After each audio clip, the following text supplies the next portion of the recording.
Hi, I'm Greg Johnson of Greg Johnson Logging. I live in Deer Park, Washington. I've been logging for 43 years now. I log for private landowners. I market their timber, give them forestry tips on how to take care of their trees. Their roads, their forest roads, address every issue that they have with their properties. If you have cricks, we have to have holdbacks on that to where we don't infringe upon fish, and they like cold water for fish, so we can't take away shade, things like that. To market their timber, we have to have an approved forest practice application with them before they'll even talk to us about buying our logs. That's the first step, and then once that's approved, and we are approved by the DNR for doing the logging on down this acreage, then we can start harvesting. If you have cedar, there's a mill called Columbia Cedar, and Alta is another one that are cedar mills. That's specifically what they do, is cut cedar. That's kind of a specialty species. There isn't a lot of that left anymore, but it's very expensive. Ponderosa pine is, they cut 1-inch boards out of that. Boise Cascade is one of the mills that buys that in Kettle Falls. Also, Idaho Forest Group, Laclede, Idaho buys that.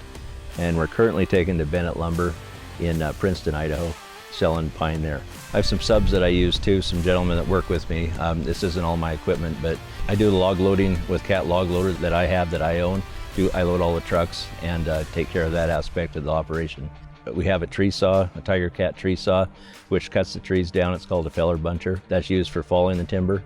A John Deere wheel skidder with a grapple on the back that skids them into a processing machine that makes log lengths out of them.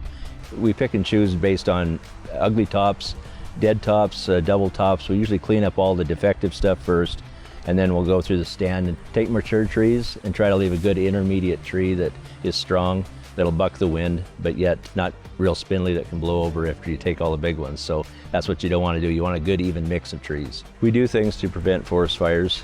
We try to remove ladder fuels, which are lower limbs that are in a stand. Trees that are real thick like that the fire can wick up and get up into the crowns.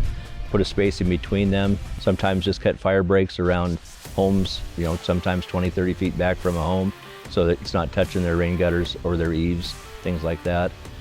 We set it up to where the landowner's paid from the mill, and we are also paid from the mill that way, and then we all get the same paperwork. So if there's ever any questions about our logging job, we can show them that this load did go off, it did go to this mill, and they have a record of it too. Well, the worst day in the woods is better than any other day you can work in at any other job.